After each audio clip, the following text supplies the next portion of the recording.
Hi, this is Meredith Corson-Doubleday with day 2 of the competition. Dan took you through, walked through the first half of the sculptures. Now I'm going to walk you through the second half. And we're at Dan Belcher's plot. He's from St. Louis, Missouri.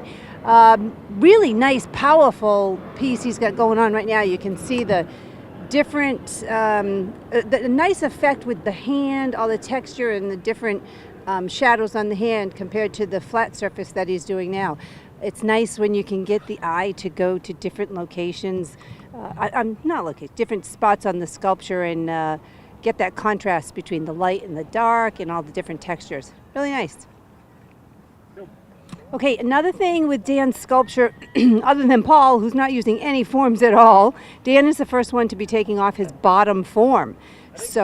Oh, has she? Yeah. Oh, okay. Well, I haven't been down that far yet this afternoon, but Dan's taking off his bottom form. And that's the one where you always just kind of hold your breath because there's no more form below it to keep all that pressure in from the sand that's up above it.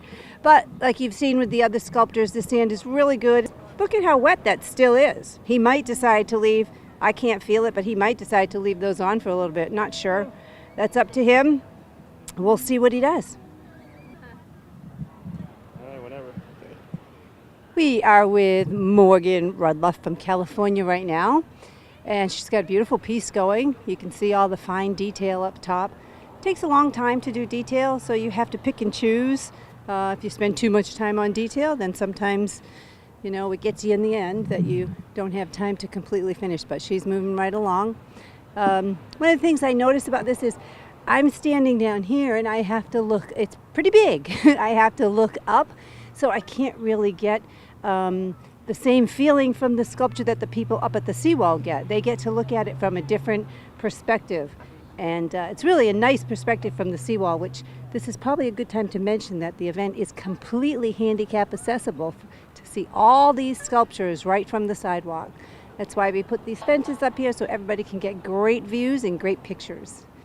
All right, I'm with Pavel from Russia. And we talked a little bit earlier about the judging, and one of the categories is wow factor. And this is what I'm talking about. I just walked up to this and went, wow, this is stunning. It's absolutely, beautiful, beautiful. You can see the classic sculpture. Pavel is classically trained artist in some of the best universities in Russia, art schools in Russia, and you can tell. I mean, they spend a lot of time on the body, human anatomy, movement. To get that movement is difficult. You have to take into consideration this is a three-dimensional sculpture, and everything has to be in the right place for this sculpture to make sense, for you to walk all the way around it to end up with one arm in the wrong place by the time you get to the other side. So that's something to consider when we're doing our judging. Beautiful, beautiful sculpture so far. We are with Abe Waterman from Canada, and Dan did this end of the competitors yesterday when they were doing their pound up, but I'm going to talk about this because Abe's still doing a pound up, and I didn't notice this yesterday. He is using a technique, it's kind of crazy, it's a lot of work, but it's very effective. If you look at this pound up that he already did and he started carving, there's a massive hole right here. And what he's doing on the other form, the other pound up, explains how this happened. It's an inside-outside sculpture where they actually use a form on the inside. So you can see up top, the one in the middle, that is the inside form. Now he's filling that, it's like a donut. He's filling the donut part with the good beach sand and he's compacting that. And what he's doing with the center is he's filling that with dry beach sand. Oh, wait a minute, did I say the other one was beach sand? No, he's doing that with the good competition sand. And then the inside is with the soft, dry beach sand. And when he takes that form off, he makes a hole in this one like he made in the other one, and he'll work his way to that dry sand and let that dry sand come out that hole.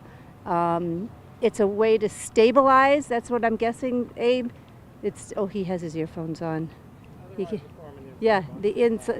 form wants to collapse. So he's got to put the weight of that beach sand on the inside so that this all works.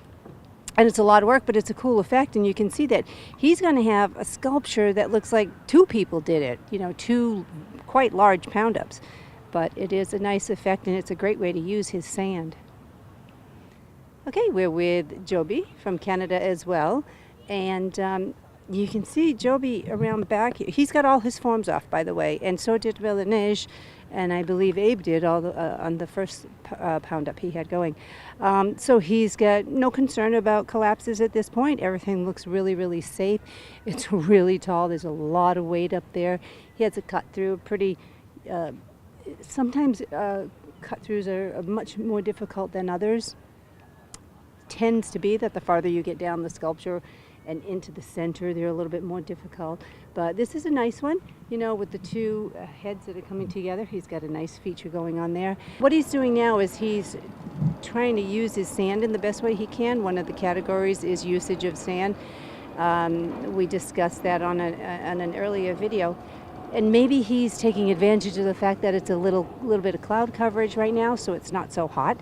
This is not something you want to do the last day in the last few hours, is to move that sand around and be able to use it, because your brain is somewhere else. You want to finish the sculpture. It's a good time for him to do this, and then he'll have overnight to think about. He mentioned he has a little bit more sand than he thought it was going to be, so he's coming up with a plan to be able to use all that sand where it is one of the categories. Marianne Bendin from Key West. Beautiful piece going. She has all her forms off as well. Really nice lines in this. She's got kind of a stylistic style going on right now, and it's very pleasing to the eye. It flows. It's really nice. You can also see where she has the arm coming back. You can have a nice little shot if you get the other side of her head right through to the beach. You can see the water right through over there. Very nice.